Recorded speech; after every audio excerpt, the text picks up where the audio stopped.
अस्सलाम वालेकुम, कैसे हैं आप सब। मैं सैफुल्लाह महमूद आज फिर हाजिर हूँ एक नई वीडियो के साथ और बहुत ज़बरदस्त टॉपिक के साथ, क्योंकि ये टॉपिक सबसे ज़्यादा सवालात करने वाला था। क्योंकि जब से मैंने दुबई की थोड़ी सी वीडियोस बनाना शुरू की तो इतने माशाल्लाह मेरे पास डीएम्स आए कि यार हम लोग सैफ भाई अगर दुबई आ रहे हैं तो हमारी क्या रेंटल वैल्यू होगी, क्या हम लोग जो है ना रेंट पे एक मकान ले सकते हैं, एक अपार्टमेंट ले सकते हैं या एक बेड स्पेस ले सकते हैं। तो मैंने कहा ज़रूर आपसे ये बात शेयर करूँ कि किस तरह आप दुबई में यहाँ पे आएंगे, कौन से एरियाज़ आपके लिए जो है ना इस वीडियो में मैं आपको बताऊँगा कि बजट वाइज हो सकते हैं, कौन से एरिया आपको अगर जॉब सीख करनी है, जॉब ढूंढनी है तो उसके लिए आपके ज़्यादा बेहतर हो सकते हैं, और कौन से एरियाज़ अगर आप ऊपर जाते हैं स्टूडियो 3 BHK 2 BHK में फैमिली के साथ तो वो कौन से एरिया बेहतर रहेंगे, कितनी मिनिमम आपका जो है ना रेंज होनी चाहिए, बेड स्पेस का कितना रेंट होता है, फिर मिड रेंज का क्या होता है, हाई रेंज का क्या रेंट होता है, और कैसे आप जो है ना यहाँ ढूंढें, क्या आपको जो है ना यहाँ पे चीज़ करनी चाहिए। तो वीडियो मेरे साथ एंड तक देखें ताकि आपको समझ आ जाए तमाम चीज़ें कि यहाँ पे रेंटल क्या मामला चल रहा है, किस तरीके से चल रहे हैं। तो हमारे साथ वीडियो में जुड़े रहें। उसके साथ साथ मैं आपको बताऊं नीचे हमारा नंबर चल रहा है और साथ में हमारी वेबसाइट चल रही है www.gulfriceconsultancy.com, जहां आपके तमाम सवालात के जवाब मौजूद हैं, जहां मैं आपको तमाम चीज़ें भी बताऊंगा। अगर आपको मिसअंडरस्टैंडिंग है, कंफ्यूजन है, आप उससे पूछ सकते हैं। मैं तमाम डिटेल इंशाल्लाह आप लोगों तक जो है ना इसको पेश करूंगा। तो मैं आपको बताऊं कि जो बिल्कुल लोअर रेंज है, यानी कि अगर आप बेड स्पेस लेना चाहते हैं तो वो अगर आपको मैं एवरेज बताऊं ना तो यहाँ पे जो है ना 500 दिरहम से लेके 1500 दिरहम तक आपको मिल जाता है। और उसके बाद अगर आप सेपरेशन की तरफ जाते हैं, जहाँ एक रूम होगा, बीच में सेपरेशन होगी और दोनों की जगह से डिवाइड किया हुआ होगा, तो वो जो है ना आपको जो है ना 1000 दिरहम से लेके 2000 दिरहम तक मिल जाता है। और अगर आप एक ऐसा अपना प्राइवेट रूम चाहते हैं जहाँ एक फ्लैट में 3 कमरे 4 कमरे होते हैं, लेकिन आपका अपना रूम जो है ना सेपरेट होता है और प्राइवेसी वाला होता है, तो वो जो है ना आपको 1500 दिरहम से लेके जो है ना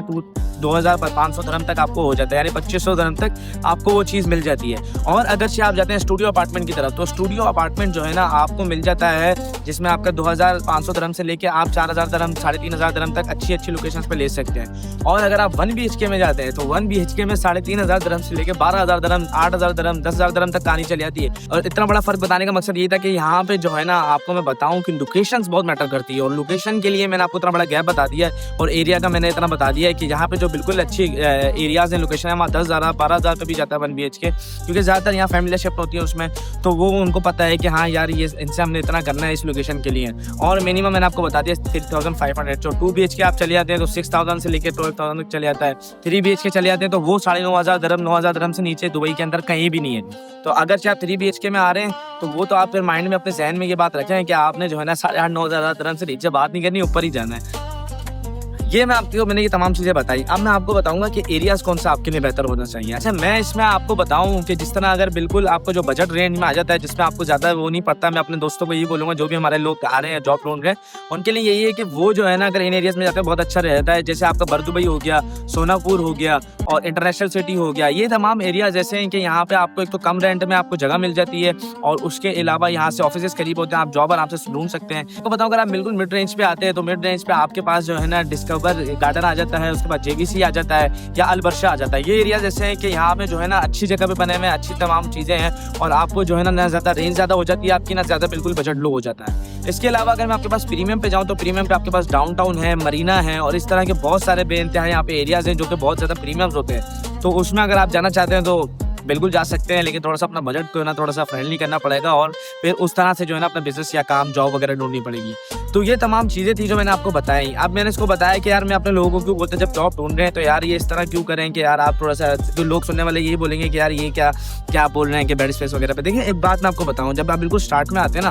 तो आपको क्या सहूलत होती है 1 स्टूडियो अपार्टमेंट के अलावा, जैसे आपके पास बेड स्पेस हो गया, सेपरेशन हो गई या आपके पास प्राइवेट रूम हो गया, इसमें जो है ना आपको इलेक्ट्रिसिटी भी इंक्लूड मिल जाती है, वाटर का बिल्स भी इंक्लूड मिल जाते हैं, इंटरनेट का भी आपका इंक्लूड मिल जाता है और ये तमाम चीज़ों के बाद लिटिल बिट फंडिश भी होता है। तो ये जहन में रखें कि यार आपके पैसे एक तरीके से सेफ हो रहे हैं और आप बहुत अच्छे तरीके से, क्योंकि यार जिस तरह दुबई के अभी हालात हैं, जॉबें मिल रही हैं, नहीं भी मिल रही लोगों को, तो आपका जो रेशो होना चाहिए ना मेरे हिसाब से 20% होना चाहिए आपकी इनकम का, इसमें आपकी जो है ना आपकी रेजिडेंस हो, ताकि यार ज़ाहिर है बंदा एक घर से दूर आता है तो वो कुछ अपनी जेब में बचाएगा तो फिर मज़ा आएगा ना। तो ये तमाम चीज़ें देखनी है, 20% का रेशो माइंड में रखना है और उसके बाद जो है ना आपको मैंने जैसे बताया कि टेंशन नहीं होती। इस तरह अगर हम 1 BHK 2 BHK की तरह जाते हैं तो वो तो आपको खाली मिलता है, फिर आप उसको फर्निश करते हो, फर्निश करने के बाद जैसे वाटर इलेक्ट्रिसिटी के बिल होगा, यहाँ पे जो है ना सर्दियों में वो 250 और गर्मियों में 500 दिरहम तक चले जाता है। तो ये आप सेव कर लेते हैं। आप जब एक बेड स्पेस या रूम या सेपरेशन वगैरह में इस तरह जाते हैं तो आपको वहाँ इंक्लूड मिल जाता है। अब 1 BHK में आप जा रहे हो, आपको फर्निश भी नहीं है, आपको वो तकरीबन सारा फर्निश भी करना है, फिर जिस तरह पेमेंट की बात आ जाती है सबसे आसान कि आप अगर आप बेड स्पेस सेपरेशन या प्राइवेट रूम्स में होते हो तो आपको जो है ना उसमें इतनी पेमेंट नहीं, आपको मंथ की जो है ना पेमेंट देनी होती है, कैश भी दे देते हो, ऑनलाइन भी ट्रांसफर कर देते हो। लेकिन जब आप अपना 1 BHK 2 BHK लेते हो तो आपके पास जो है ना प्रॉपर उसके जो है ना 3-3 महीने के बाद पेमेंट होती है उसकी, और प्रॉपर जो है ना उसके साथ जो है ना उसके मामला जाते हैं। तो आपने चेक के जरिए पेमेंट करनी है या आपका जो है ना प्रॉपर एग्रीमेंट होता है जिसमें आप 3-3 मंथ की पेमेंट करते रहते हैं। तो ये भी आपको देखना है कि अपने पैसे स्टार्ट में बचाने और काम किस तरीके से जो है ना यहाँ पे करना है। तो ये तमाम चीज़ें देखें, ये जानना लाजमी होता है क्योंकि लोग आते ही पहला ये जहन में होता है यार हमारा रेंट वहाँ पे क्या होगा,